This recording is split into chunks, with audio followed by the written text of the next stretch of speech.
You are currently the only person in this conference.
Okay, we're testing, and I have no idea how I'm going to find out whether I can be heard without somebody being in the room.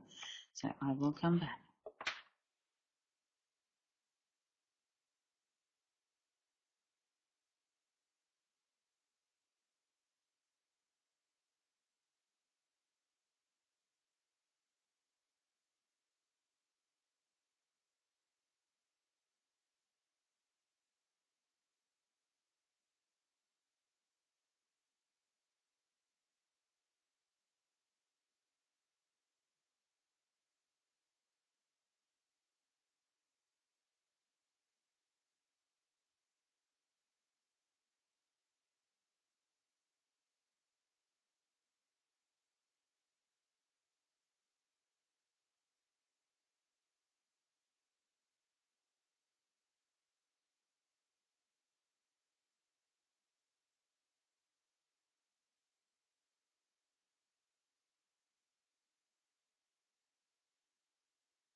Okay, I'm testing out the sound and to find out if my air conditioning is going to annoy everyone. And I don't know if I entirely care if it does. It is cold. Yeah, So I'm let me getting know broken if sound you coming can through hear too. me. You're getting sound problems? Okay. It comes and goes. Crap balls. Okay. I'll try. Okay, I will try another modem. Just give me a. Yeah.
And I'll test the camera too.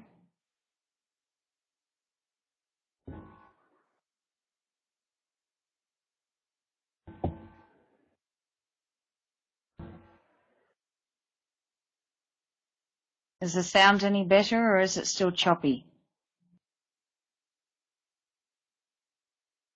Better for me. Yeah? Okay. Oh, good. Okay, I really, really hope this misbehaving little ISP is going to hold on to my signal. Then it can do whatever the hell it likes. Been misbehaving all weekend, so I was trying to connect using my phone.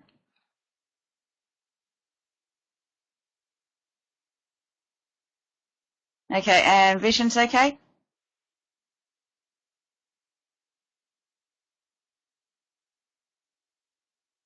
Yeah?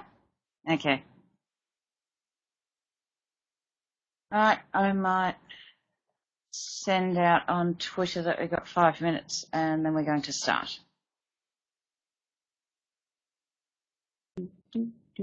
Oh, you don't need to hear me do.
Okay, I've sent out a tweet, so if anyone else is left alive at this time of the iMoot, or at least highly caffeinated, so they're animated, hopefully they'll come on in.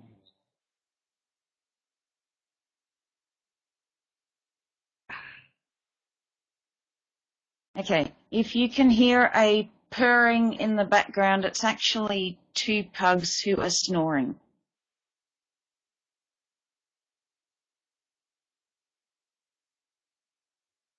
And if there was a cat a day badge for dogs, I would totally pick them up and wake them. Okay, I am nodding to Shane. Yeah,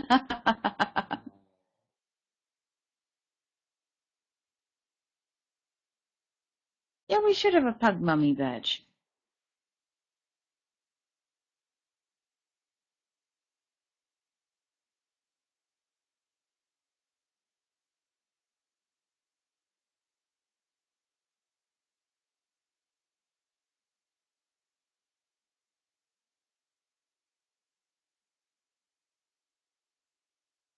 Right, I might turn off the TV because one of those shows where they have bug exterminators has just started up, and ugh, I do not need to be looking at cockroaches.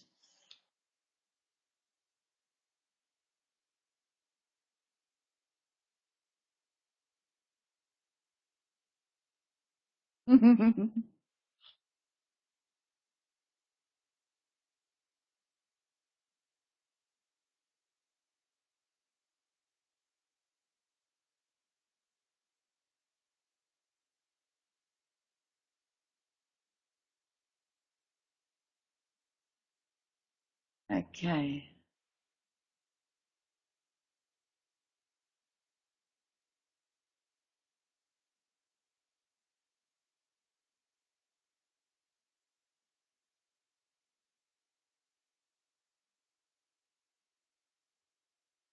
I think Shane and Julian actually were technically iMoot.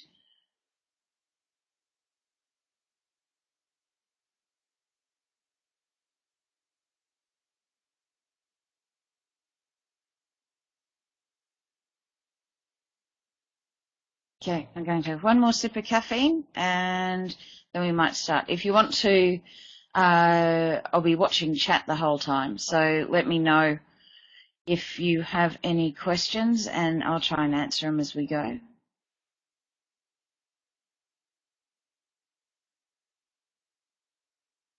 Okay. And get shares in, oh, it's Coca-Cola actually. Coca-Cola owns Mother, so get shares in Coca-Cola Amatil for next year. I think that'll work out prosperous for us all.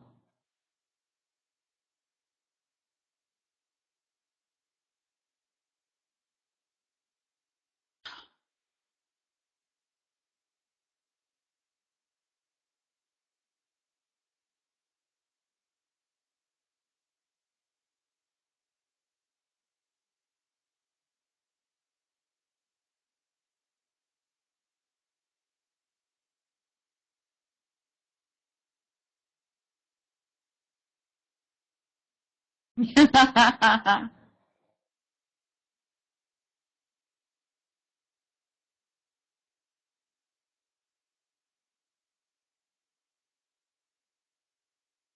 and I thought pulling myself out of bed at 4:30 in the morning was hard for me.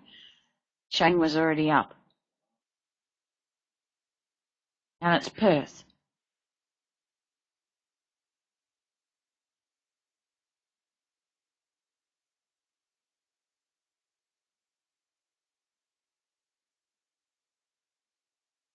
I just showed you it was caffeine.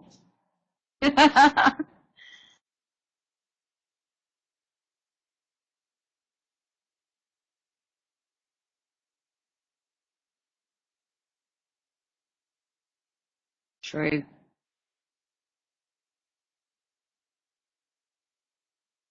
I think there's a subsection of techies who actually never sleep. They just take more caffeine and keep going.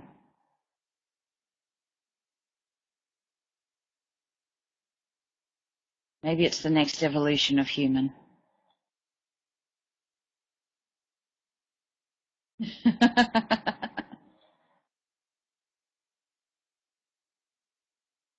Hey, Soozie. Good to start. Give another minute. Yep. Up to you. Oh, okay. Well, I get to do the intro. Yay. And that's right. So I get to introduce Soozie. And Soozie's been working with Pukunui for, I don't know how long now, about 4 months, 5 months? Yeah. Yeah, something like that. But and this is actually I did watch the other session. I do remember, that's right. And it was really good. And I think the thing about Susie's session, it actually generated a lot of comments and questions, and it's always the sign of a good presentation, I think. So looking forward to catching the rerun today. So thanks, Susie, for getting up early as well. And I'll hand it over to you. Cool. Okay. Let's see. I'm going to start off by saying I am a Twitter nut. It's true what my badge says.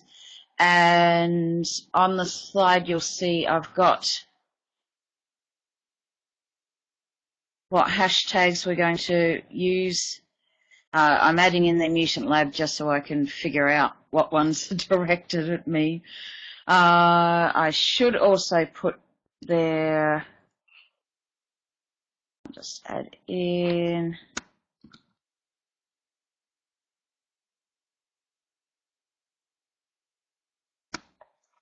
Okay, and that one's my Twitter handle. So I'm at Soozie Twits. Okay, I'm going to talk to you about Mutant Learning. What happened was I was wandering off on looking at constructivism and connectivism and a whole bunch of isms, and found that somebody had written a paper about a mutant lab. And I thought, oh, that's kind of cool. So I went off and had a look at it, and it turns out that they had figured out how to, a methodology for pulling in a lot of what you need as a connectivist to teach other people how to learn. So I grabbed onto that. I emailed them and double-checked that I could do this presentation without stepping on anyone's toes, because it wasn't a Creative Commons piece. And yeah, so I'll just take you through the concepts because I think they're really cool.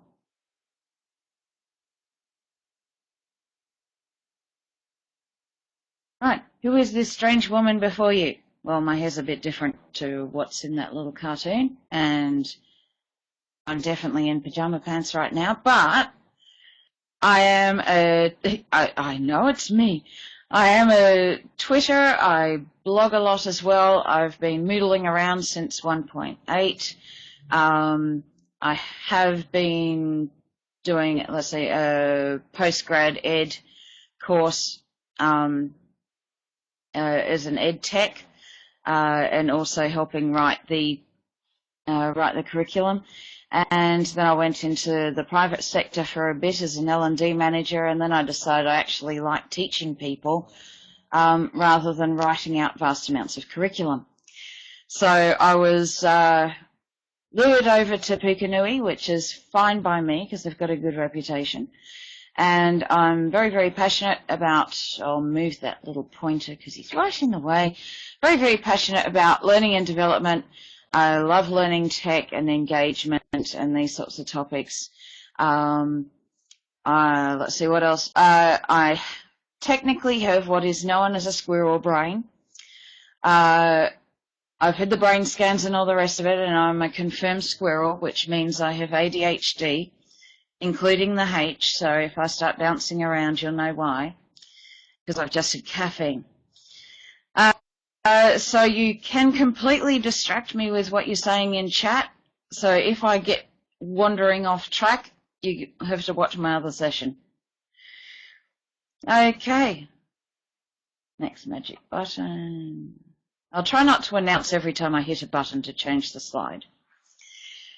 So what I'm wanting to do today is to take you from where you're comfortable with the tools of traditional learning and over to where you're feeling confident about collaboration and social learning tools. I found out in the last session people were a little bit less interested in the tools and a little bit more interested in the, well, how do you actually structure the learning? And because I've got some of that, I think I'll head off in that direction again today. So, yeah, we'll change this end here.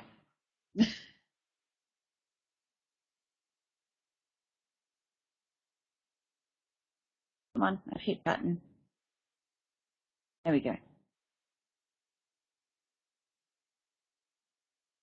Right, so how we're going to do this is I will step back because we missed my little Superman shot.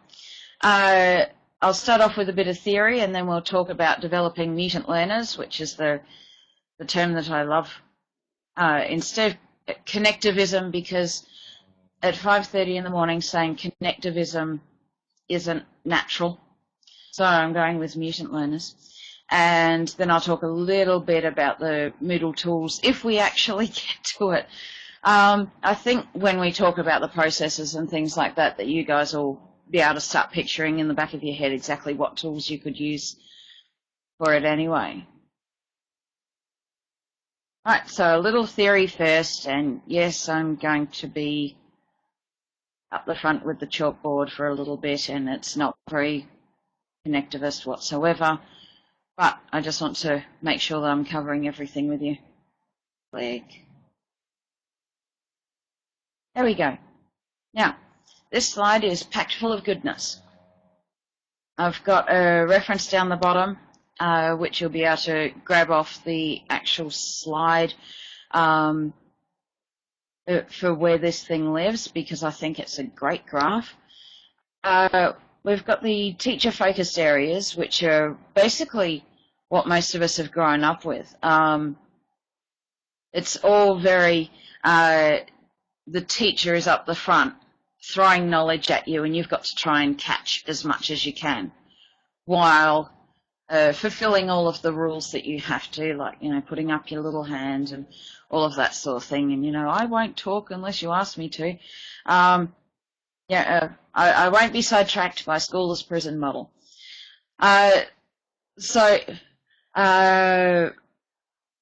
Moodle came along, it was looking at constructivists. So this is moving away from that very, very teacher focus to people working in teams, a lot of project work, teachers setting up the scaffolding for people to be able to pull a project together and be able to hand things in. It's more about your own experience. It's about grading each other and grading yourself. That's basically where I started off, almost at the beginning of the year. But I have since been pulled into this weird new zone. This weird new zone isn't actually spoken of a hell of a lot, so I'm like taking you to the dark side. There's not a huge amount of papers and things going on with connectivism at the moment. There's a lot of people saying it's a subsection of constructivism, so saying that it's just more than just constructivism. It's a subset. Is it a separate thing? Is it learning at all? How does it actually all work? And how do you get a 5-year-old or a 14-year-old or even a 41-year-old accountant to be self-directed in their learning?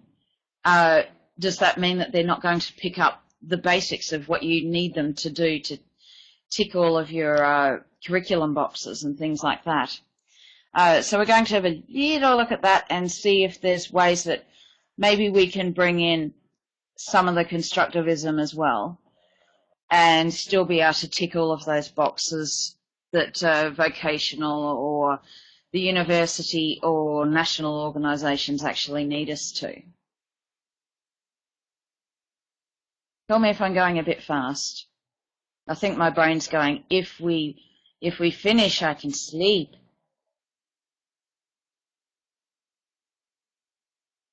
Right, I haven't got my notes printed up about this, and I'm on a single screen because I wasn't going to be at home, but I'll see if I can talk you through this one.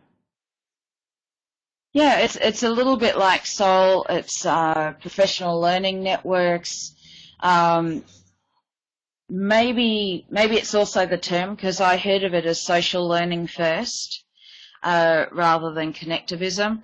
So maybe it's still very growing. I've noticed that there's been a couple of presentations that have talked about it. So some of the common issues that we've got between constructivism and connectivism are things like people from a more traditional viewpoint are going to say, well, you're not going to get the basics covered. How can you measure what the work has been done? How can you measure how in-depth the knowledge is? If you give people too much freedom, they're just going to run off and decide to read, I don't know, Asterisk comics or something, rather than learn about ancient Rome. A lot of these sorts of things have been brought up against constructivism as well. I think that we are starting to grow out of that, which is a wonderful thing. I feel like constructivism and connectivism are more along the older models of learning. So particularly for Europe and places like that, it's a bit more medieval. It's a little bit, you know, you are the journeyman, you've got a number of masters that you work under, and you learn a little bit from them all, and you're pulling things together so that you become the artist. It scares the hell out of a lot of people, and possibly using connectivism is not going to get you a job as a principal in a primary school. Oh, okay. Well, I'm going to talk about the how-to bit of building mutant labs, and maybe that's where we'll see where the connection is with SOL.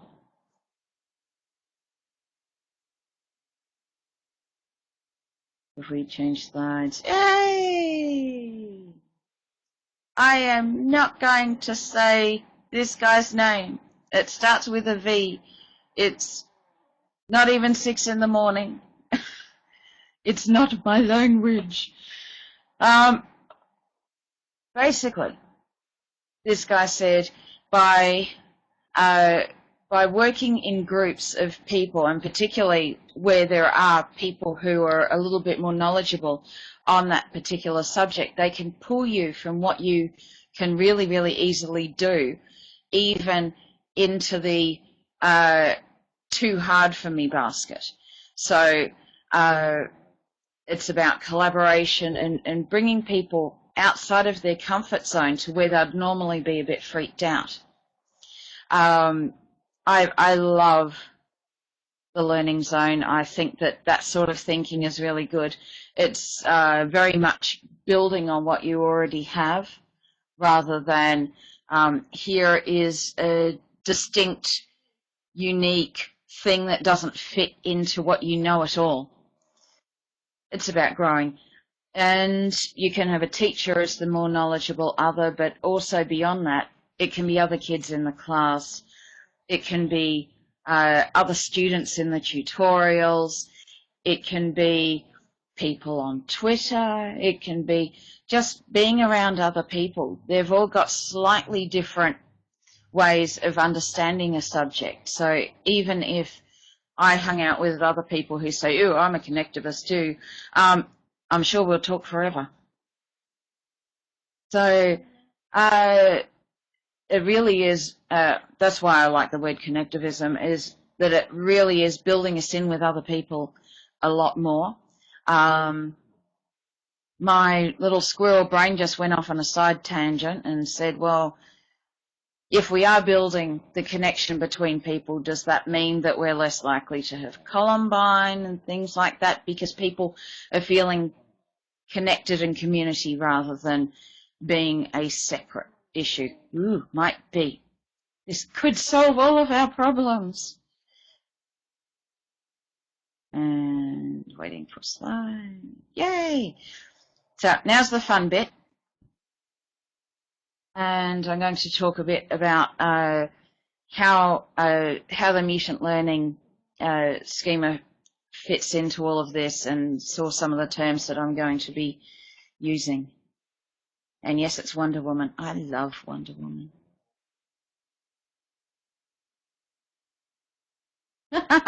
It is all fun. Okay. The teacher role is going to be quite different. So the teacher is not going to be the source of all knowledge. The teacher isn't going to be the expert in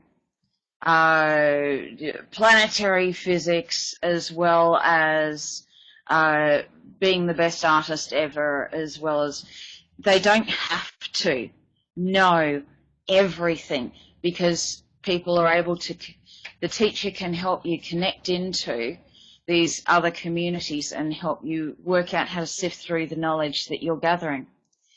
So it's a little bit more facilitator. I heard it mentioned earlier that it's a muddler in the middle rather than a guide on the side. And they're really there to help you build in your head the way of learning, rather than this is the piece of knowledge, it is called maths and it is separate to everything. They're to help build the cooperation. So in the classroom networks, as well as the networks outside, how do you get people not attacking each other if they said something nasty about my football team and that sort of thing. Really just teaching people to be in the frame of mind for learning.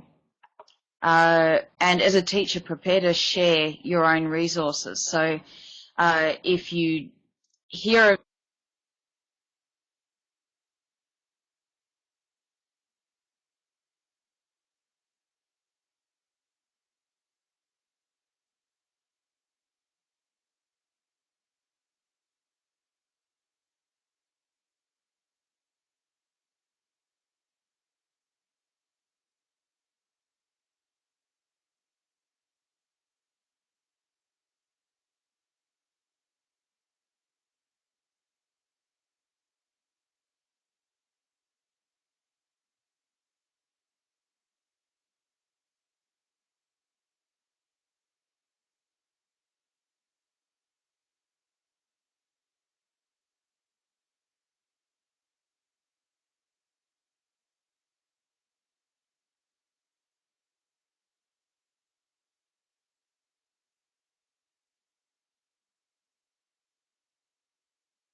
Unmute.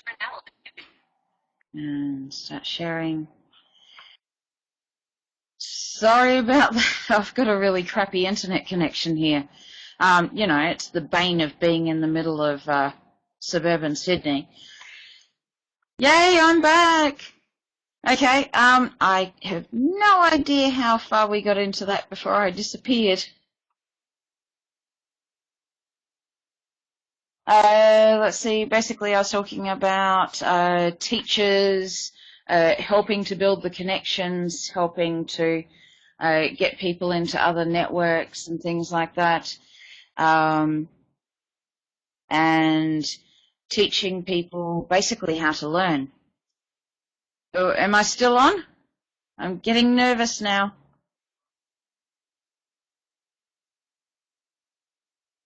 Yes, oh good.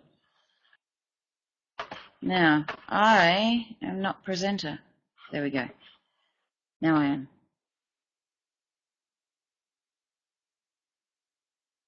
Sorry about this. There was a choice of I'll be on all the time, have very bad audio, and you not being able to see me whatsoever, or I get to drop out every now and then.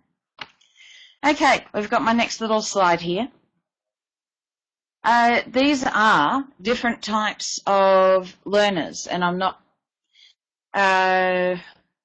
these are not, somebody is completely disengaged, somebody is completely learner, somebody is completely wanderer. We move in amongst all of these areas the whole time, so this is just a way of thinking about where we are.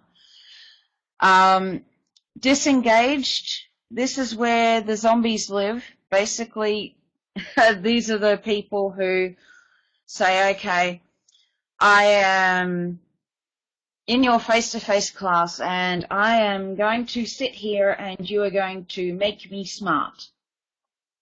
And I'm not going to do anything with it. Yeah. From what I can tell, it still seems to be the 10, 20, 70 model, where 10% of people are going to be super switched on. You're going to get 20% who are able to keep up and 70% who are going to switch off. I think that's got to do with what sort of learning styles we're used to. Yeah, I don't know how anyone's going to get this past management, seriously. Let's see. I don't know how you talk to anyone who's not a teacher about this. Yeah, it's Paget's, it's the empty vessel. I really don't like that sort of learning for adults or for kids. Right, so we've got, that's our little zombies over here, and we'll look at it in a bit more detail. And I want to just show you these lines here. So we've got people who are active. They are active in learning, but they aren't dynamic, so they're not pushing through to get more things done. They're still alive, they're still moving, but they aren't pushing. So it's the difference between somebody who is a learner, who is grabbing the information to them, and somebody who's an initiator, who's going out into the community and saying, well, what if part A and part B are connected somehow? You know, what do we think that will look like? On the other scale here, we've got the consumer and the contributor.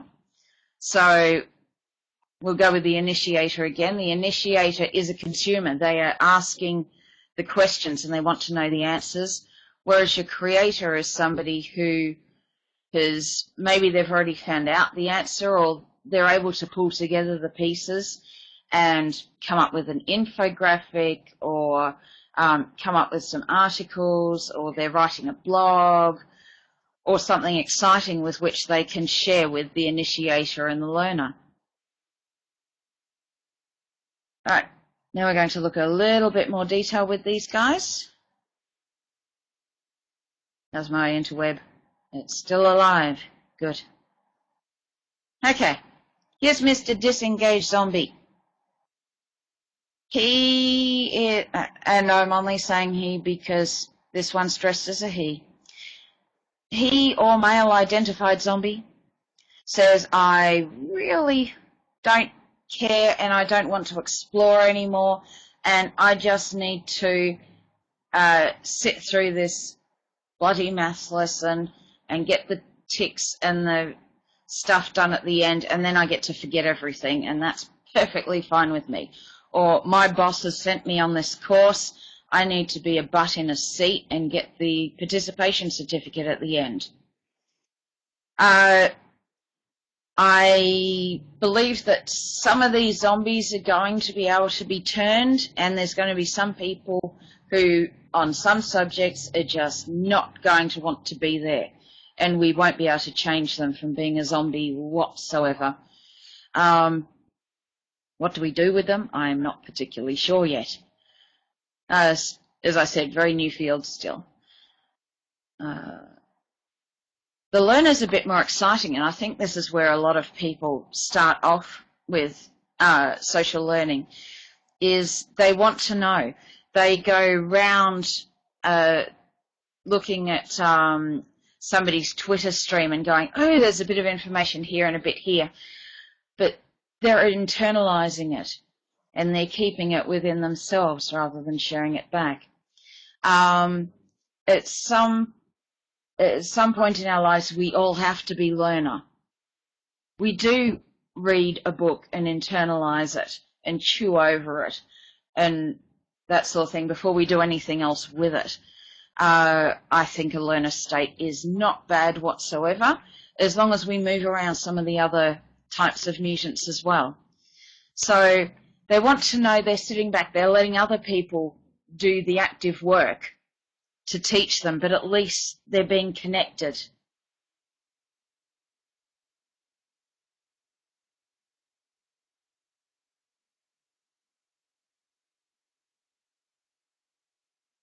Right, next I've got little initiator zombie. They're the ones who want to know what's the connection between A and B, and they're going to ask their networks, and they're going to find out from other people, you know, where can I find a good doctor in San Francisco? Where can I get this? Like what I was doing before, could it be that the social connection and the disconnect is what's happening in schools a lot at the moment with primary and secondary, where they are so disconnected from the other students and the teachers that they go on massive rampages. That's a very initiator thing to say. That's me starting to ponder the question, and I'll find out if there's information on that later. Sometimes we are initiators as well, and there are some people who are really, really good at this.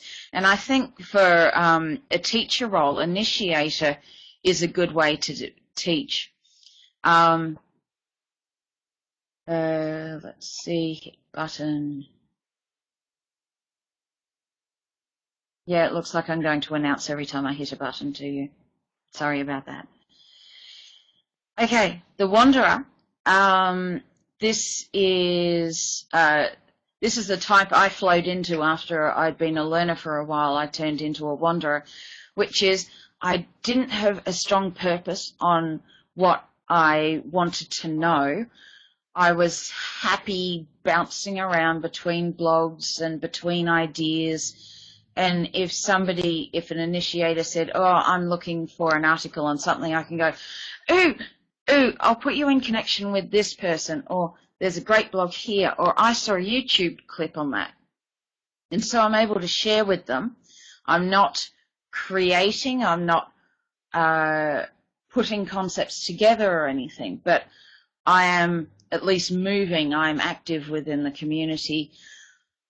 I'm still not a very focused learner in this area, and I think that is something that is important if we're teaching on a particular subject or a particular topic. I think we do need to find that key to get people very focused on the task, and that's part of what I see the teacher role as well, is being able to bring them back to, well, yes, that is a beautiful picture of a Burmese cat and I love it, but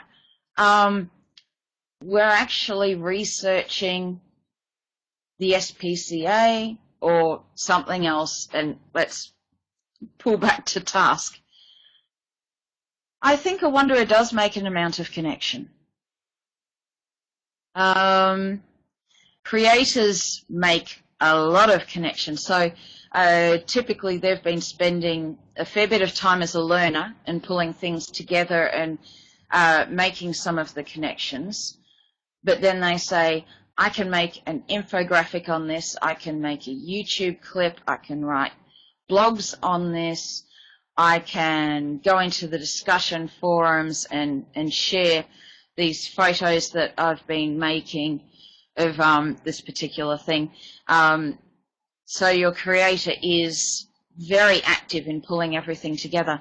I don't think that you can be a switched-on creator all of the time. I think that you need to spend time as a wanderer and a time as a learner and some time as an initiator.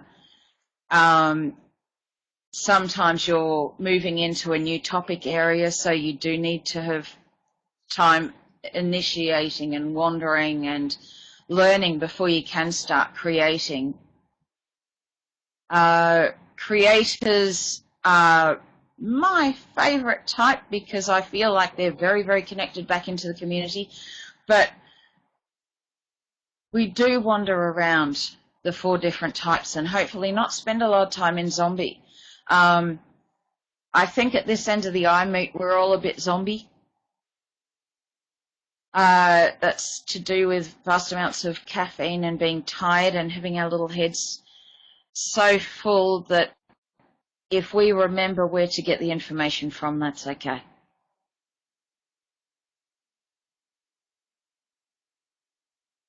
I know.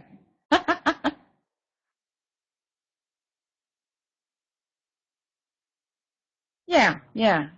And be a learner and digest these things, and then you can start pulling it together. You can start sharing other people's blogs, and then you really start pulling things together and work out whether that's the path you want to focus in on as a creator. I won't go deep into Moodle tools. I'm going to talk more about the concepts of. So, let's see. Yeah, let's put a big line through there. Okay. Yeah.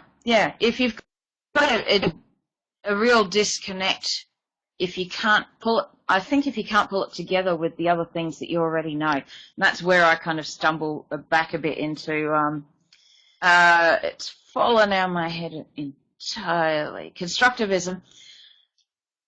If you can't pull that into, this is useful, I can see how this fits in with other areas, I can see how this is useful to my life, I think you just switch off. That's also why I stopped learning languages at school, because I couldn't see any purpose at all for it. I'm sure other people did, and they go, oh, you know, I know somebody. I'm scrolling off again. Okay. So I'm going to look at how do we actually develop a mutant lab. So we're, oh no, that little line's still there. Go away, little line. No. Okay. I'm going to have to leave the line there after I've drawn it now. Okay. So these are the different steps in building a mutant lab, and these are what I think a teacher should be modeling for their students to help build more mutants, basically, become infectious.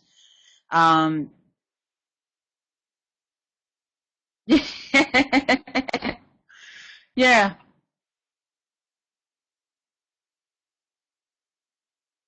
And with that. Yeah, I went into a physics exam only being able to remember the words to Rocky Horror. So, yeah. Right. First of all, the very first thing we need to do is work out how to connect with others.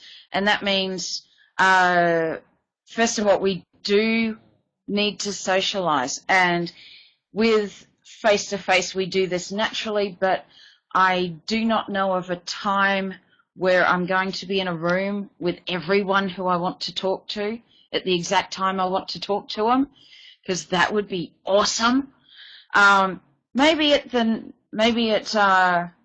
Moot somewhere, I'll get in the room with a couple of people who I really, really, really want to talk to, and iMoot's been great for this. Oh. That was one of the first DVDs I bought, was the Rocky Horror, so that I could keep doing it. Okay, another thing we need to do beyond making the connections with Twitter and Facebook and Picker and Blogger and lovely, because a lot of people do go to this level. It's your personal learning network level, where you are. I'm connected to you now. I'm connected to some of you on Twitter as well. We're all using the same hashtags. It's all good. The next thing we need to do is to specialize and work out, well, what am I learning? What am I seeking? At the moment, I am loving professional learning networks. I am going nuts on social learning. I'm doing all this sort of stuff, and I'm wanting to specialize in that area. And once I get to that level, I'll find out there's going to be another level of complexity. There's going to be another level that I can specialize down into. Like, there's been other people talking about connectivism, and I'm wanting to skew it a little bit and talk about, well, how do we actually do this thing? So that's where I'm specializing at the moment. You might be the person who specializes in getting Pomeranians to dance. I do not know. Collaboration after that. So it's you've socialized, you've specialized. Next is collaboration. So I know I've started following Rebecca, and I'm going to keep following you, Becca, and I'm going to start talking to you, and maybe we can get some fun stuff happening together. And that will be awesome, because I want to know about the schema that you were talking about earlier that to you was sounding a bit similar to this. So I'm going to have to follow you around and haunt you. Right, so that's our basic 3 steps with connecting. Oh, God, I'm going to be going right up to the line, I think, on this timing thing. And button, wait. Okay, next slide. We need to systemize. So how, there's so much stuff there. There is so much stuff in the universe, and how do we work out what pieces are good, what pieces are useful, what pieces are what we actually need right now, what pieces easily connect together with other pieces. We need to systemize this thing. So I'm using 3 different ways of doing that. We've got the push stuff, which is along the lines of, I haven't got one with me. Pretend this is a book. Books. You know, those paper things. They're books, they're PDFs, they're books in Moodle, they are somebody else's blog, they are this kind of thing.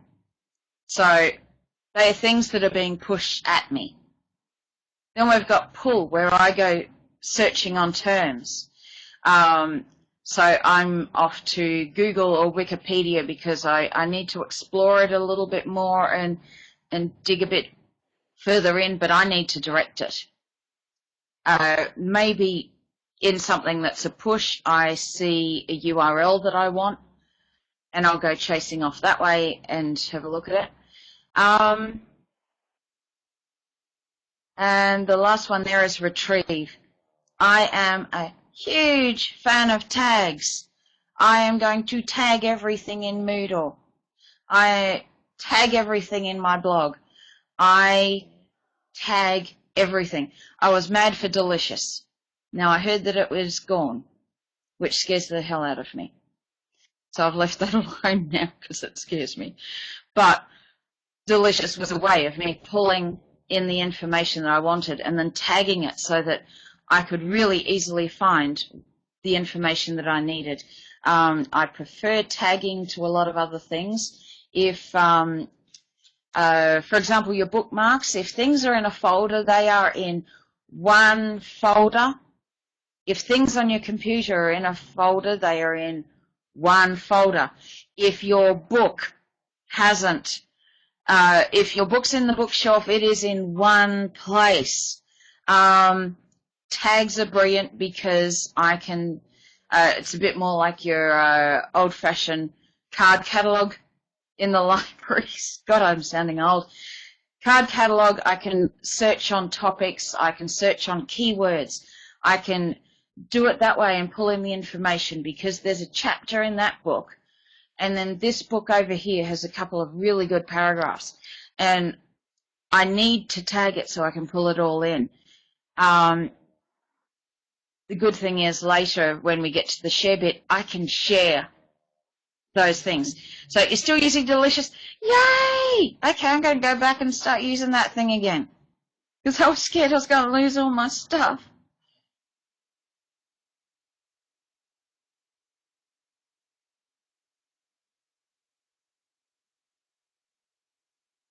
Okay, this bit is entirely outside of Moodle, and this is learning the practice of learning.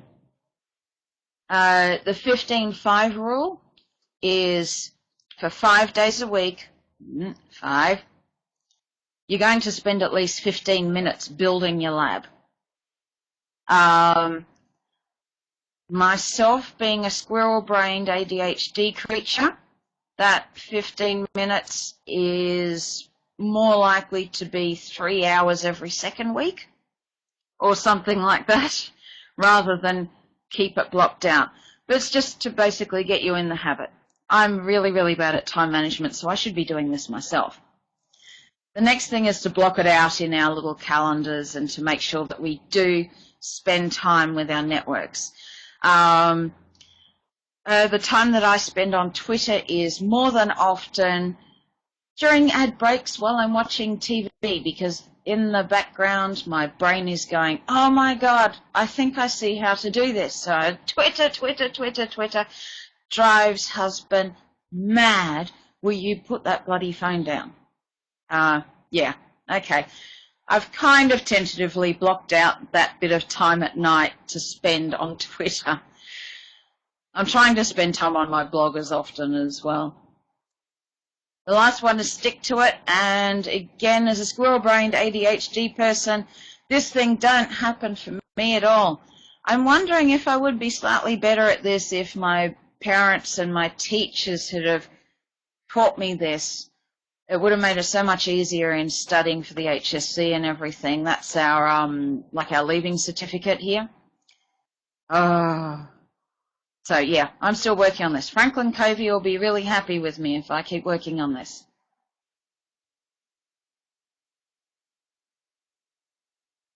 Yay!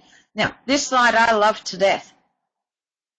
You are scanning everything. Just scan and scan and scan and skim read and look for keynotes and, oh, my God, no, this is far too academic. I want something that's easier. Oh, it's got a link there. Keep running around and running around. And then you find some that are good enough that you're going to actually read all the way through. And you go, you know, that's pretty good. But then you find the really, really few connections and the few articles and the few graphics that are just so brilliant, and you can soak in it It's like a bath. You can soak in the stuff. It is lovely. And that's basically how you stop yourself from getting overwhelmed, because if you tried to soak in everything you touched, there will be nothing left of you. Yeah, if you think along the lines of, we'll be too diluted. We don't want to be diluted. We still want to be fairly concentrated. And, you know, so what are the few bits that we study? It depends on what we're specializing on and what areas we're moving into with the learning.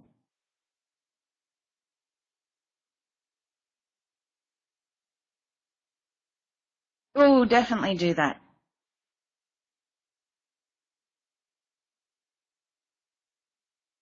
The last bit's the exciting bit. Yay! So, we've got this stuff and it's in our heads and it's in our bookmarks and we've got it and it's systemized and we've figured it. We can do a couple of things with it. The first thing we can do, particularly if we're a wanderer, is to duplicate it. So that is me saying, oh my God, you know, Julian, Moodle Man, has a fantastic blog. The man has not blogged for a long time. I think he's turned into a Twitter fiend. But he's got a brilliant blog on this, and this is wonderful. And somebody else is talking about it on Facebook, and here's the article for you. So you're duplicating it out. I still do this on my blog where somebody has written an article that is just so good. I can't conceive of a way to make it better. They've got good graphics, or they've explained something just so well, and I love it. I'll duplicate it. I also see duplicate as sharing the link. It's a little bit more of a wanderer activity to duplicate rather than to come up with something new. The next thing closer to creator, because here we're looking at the scale between wandering and creator, is to amalgamate. So this is where you do get, well, concept A and concept B, and here's how I sort of see them fitting in together. Here's how I can see that maybe through this article I can see that diet is connected with how your brain is functioning because of the nutrients, blah, blah, blah, blah, blah, blah, blah. So I can piece this together with this, and I'm going to share that these two things can fit together. So a little bit like what I'm doing here is that I had found this beautiful PDF that's available in the Exploration Lab. I found this great one on Mutant Learning. I dove further into the concepts and things that it was talking about, and I'm putting it together with other things. And innovating. Oh my God, I'd love to get to the point where I'm being really innovative with this. I'm still amalgamating, give me time. Being an innovator is your pure creator, so it's taking A and B and saying, there's this whole other section here called C. Oh my God, there's this C thing. This is all interrelated. And I think this is also where the word connectivism works for me, is because it's also connecting the knowledge together. More so than what my concept is of scaffolding, which is like building the basic bones and then filling in the information or filling in the knowledge around the basic bones of it. I really feel like this is putting gears and cogs together.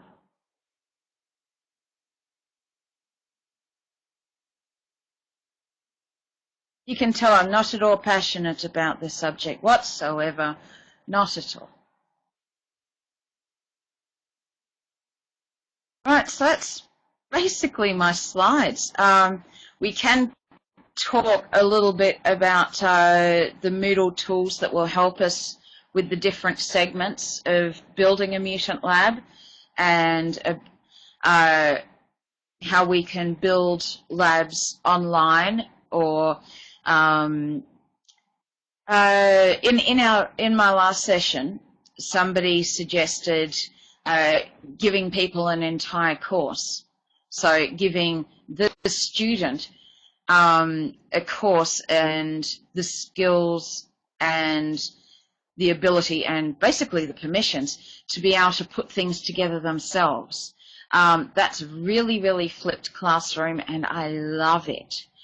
I was going to suggest more along the lines of you can have them create quizzes with their own questions. You can have, you can set up the resources and the activities and things like that, and then give them roles where they are the creator. And maybe give them a topic each within the unit or something like that. So there's lots of ways that we can do this. Also with RSS feeds and things like that, we can bring in things from blogs and things from Twitter and things from Facebook timeline and things like that. Personally, I still find that the blog or the journal that is within Moodle to be quite cumbersome. I'll put up my hand and say I am quite a fanatical WordPress person because I don't have to think about how things have to be displayed that much. I can actually get on and write, and it makes it quite easy. Whereas with the Moodle blog, it's still, you can't give it any personal flavour. And also it's across all of the subjects. So if you really want to have blogging tasks, and blogging more than just being reflective, because I see reflective a little bit more along the lines of a learner role. The learners being reflective on the things that they've brought in. They might talk a little bit about amalgamating, but they're not bringing it to the point where they're sharing it really openly with everyone. I see reflective activities more, correct me if I'm wrong, to me they feel a little bit more like a journal or a diary, and it's a little bit more personal, and it's meant to be a safe space with the teacher. I also want to find out if anyone at all is using the social course format. I think that would be completely exciting. I have not used it in my Moodle course for this talk whatsoever. That's because I want to throw some specific information at you. Oh, good. So people are using it, because I thought, you know, it's built in there, and it could be really, really interesting, and I see just about everyone skipping over it or wanting to turn it off in admin. It's like, oh, no, we won't use that. We'll turn that thing off and not confuse the teachers. I think that it would be pretty exciting. We had a session earlier. Let me just check the notes.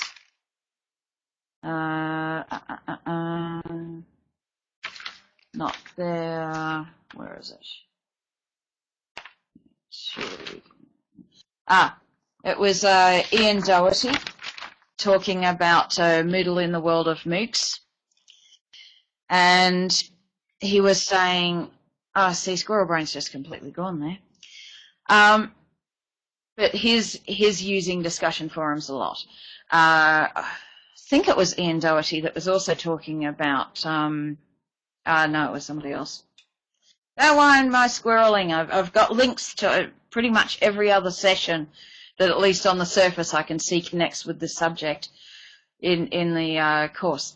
I was talking with somebody about the discussion forums, and they were saying that in this particular other tool they used to use, they could set a discussion forum to debate, and then it would pose the question as a positive or negative and colorize the posts on that so that you could really keep a good track of debating. That's just exciting. I love that idea. It's insane. I love student mentoring. Student mentoring's awesome.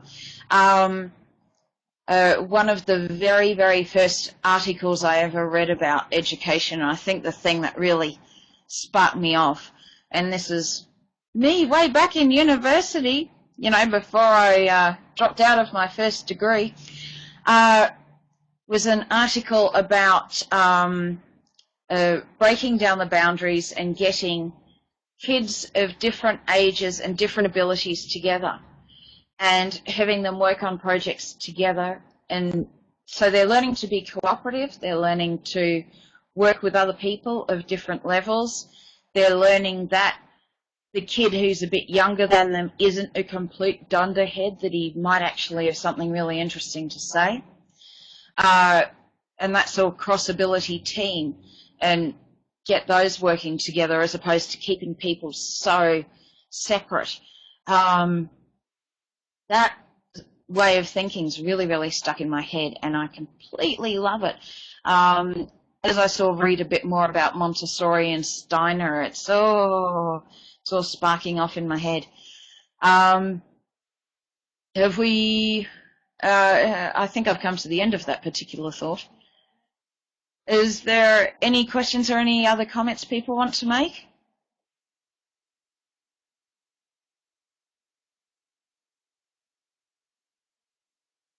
Ooh, I've been talking straight for nearly an hour.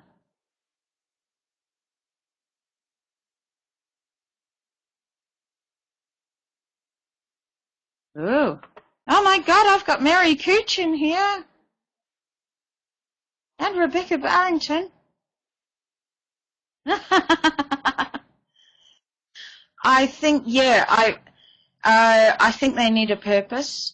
I also think that there are, in the same way that some kids are really, really, really going to get this and run with kids.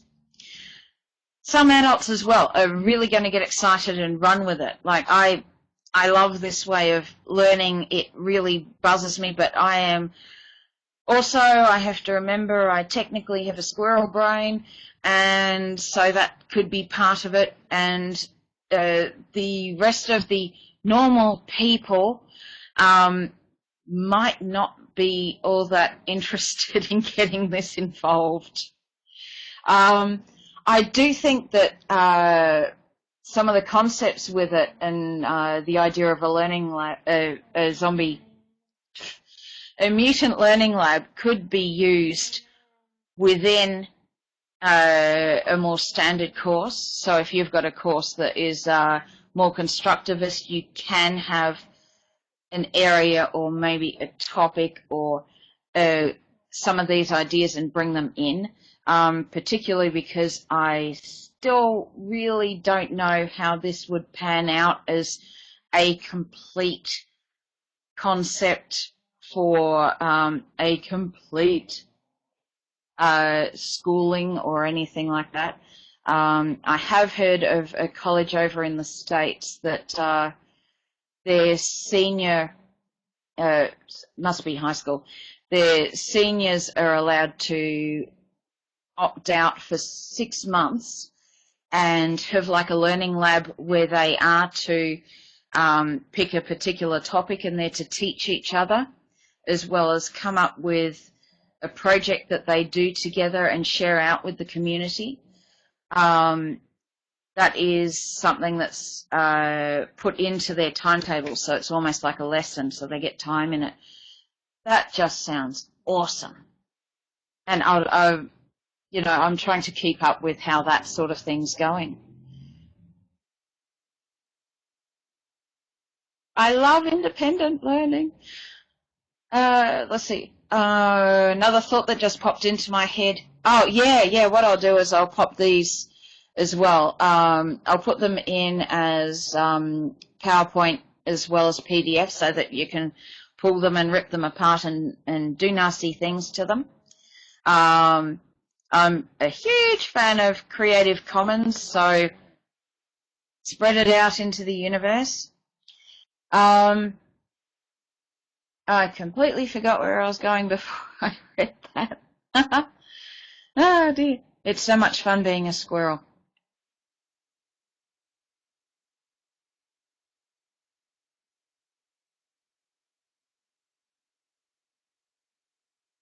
Yeah, yeah. I'm trying to work out how, like I've heard the term flipped classroom a fair bit during the iMoot, so I'm trying to look at, are we teaching kids to teach in a particular way to others, or are we doing it more as a natural community of sharing? Isn't the Voki cute? I have to blame Lindy for Voki. Oh, and thank you for coming along.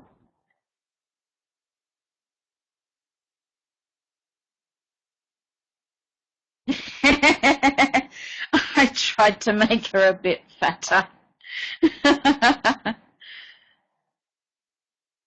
All those Disney girls are so anorexic.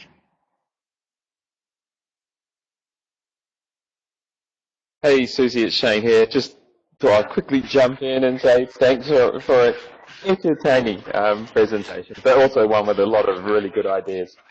So just want to say thanks for sharing your time and getting up early and working through all the connection issues as well. Very much appreciated. Yep. Okay. Let's see. I will now. I think we. If we're done and it's basically turned into a big pat session for Susie, you can throw that onto Twitter so I can keep a copy of it for later.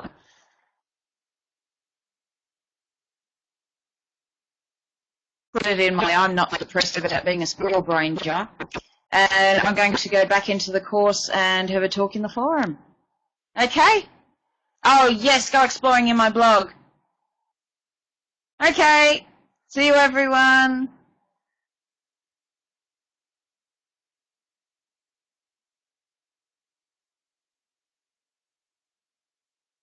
I'm going to follow you, Rebecca. Yeah.